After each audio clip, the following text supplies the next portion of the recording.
उपमंडल इंदौरा के अधीन पड़ती ग्राम पंचायत भ्रोगवा के गांव मंड भ्रोगवा में एक परिवार में एक 30 वर्षीय युवक अनिल कुमार 6 महीनों से किडनी की बीमारी से जूझ रहा है।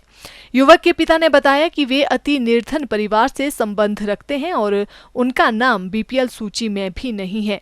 युवक के पिता ने कहा कि उन्होंने लोगों के घरों में छोटे छोटे कार्यक्रमों में खाना बनाने का काम करने के साथ ही दिहाड़ी मजदूरी कर अपने बच्चों को पढ़ाया। उन्होंने कहा कि बेटियों की शादी के बाद अब वे अपने बेटे अनिल कुमार की शादी करने के बारे में सोच रहे थे, लेकिन उनके सारे अरमान धरे के धरे रह गए। अनिल के पिता ने बताया कि आर्थिक हालत कमजोर होने के चलते उन्होंने पठानकोट के एक निजी अस्पताल में अपने बेटे का इलाज करवाना शुरू किया। उन्होंने कहा कि उस हॉस्पिटल में भी लगभग 1 लाख रुपए से ऊपर का खर्चा आ गया, पर हासिल कुछ नहीं हुआ। अनिल कुमार के पिता ने आरोप लगाते हुए कहा कि सरकार के नुमाइंदों को सब पता होने के बावजूद भी आज तक किसी ने उनकी सहायता नहीं की है। उन्होंने कहा कि इंदौरा के विधायक से भी बात की गई थी, लेकिन कोई राहत नहीं मिली।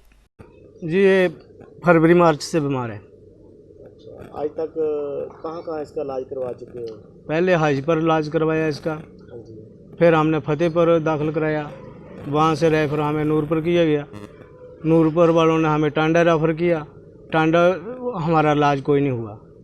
वहाँ से हम आगे पठानकोट कन्वर के हॉस्पिटल सत्यम हॉस्पिटल है, उसमें दाखिल करा दिया। उसने भी हमें ना 5-7 दिन ऐसे ही रखा, कोई इलाज नहीं किया। फिर उसने हमें मुड़ के टांडे रेफ़र किया। हम टांडे गए तो उन्होंने हमें शिमला में रेफ़र कर दिया। हम नहीं जा सकते थे, हमारे पास कोई ना बस चलती थी, ना गाड़ी को देने को किराया भी नहीं था इतना। मैं अनपढ़ आदमी हूँ, वहाँ नहीं जा सकता था, हॉस्पिटलों में पता नहीं लगता। तो मैं पठानकोट आ गया, दोबारा फिर कन्वर के हॉस्पिटल सत्यम हॉस्पिटल में दाखिल हुआ। फिर उसने हमें बताया कि आप बालाजी हॉस्पिटल जाकर थे वो कराओ डायलिस। पठानकोट में? हाँ जी, बालाजी पठानकोट में। फिर हम बालाजी हॉस्पिटल के ब्लड लाए तो इसकी डायलिसिस शुरू हुई। 3 दिन में 3 डायलिसिस हुई। अभी तक कितनी डायलिसिस करवा चुके हैं? 22 डायलिसिस करवा चुके हैं। कितना खर्च इस पर टोटल आ गया अभी तक? मेरा खर्च जी कोई 4.25 लाख रुपये आ गया। आप इसका आपने कैसे मैनेज किया इतने पैसों का? कंडीशन तो आप मेरे पास तो इतने पैसे नहीं थे। मेरे गांव वालों ने मेरी सहायता बहुत की, रिश्तेदारों ने भी की। सरकार की तरफ से कुछ नहीं? सरकार की तरफ से हमें कुछ नहीं मिला। आपने कोई मतलब हेल्थ कार्ड बनाया हुआ है इलाज हाँ, के लिए? इलाज के लिए हेल्थ कार्ड आया हुआ, हॉस्पिटलों में चलता नहीं है। किसी भी हॉस्पिटल में नहीं चला हो? देखो ये जहाँ जहाँ हमने इलाज कराया वहाँ तो चला नहीं। बीपीएल में आपका नाम है? जी नहीं।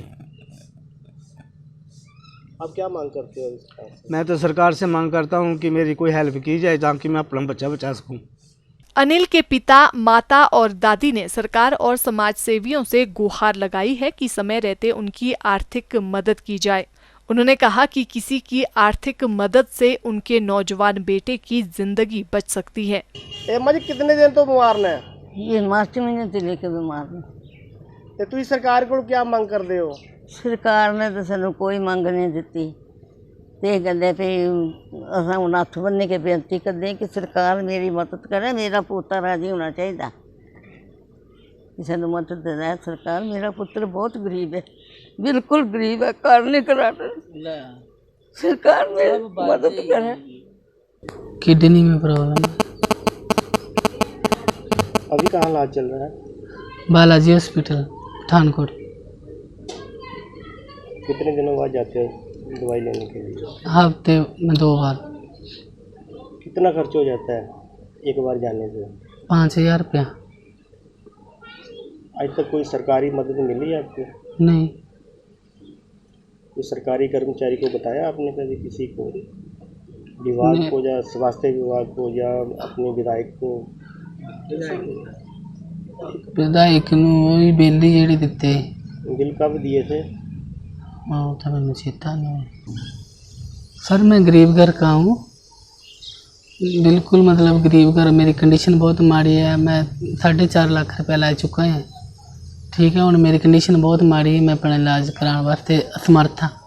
सरकार तो यही चाहना है कि मेरी जिन्नी मदद होए की जाए, मैं गरीब घर दा। इस बारे में जब पंचायत प्रधान से फोन के माध्यम से बात की गई तो प्रधान ने कहा कि उन्हें काफी समय पहले अनिल कुमार की बीमारी की जानकारी मिली थी और उन्होंने अनिल को हिमाचल में इलाज के लिए कहा था। उन्होंने कहा कि पंचायत अनिल के परिवार की हर संभव मदद के लिए इनके साथ खड़ी है।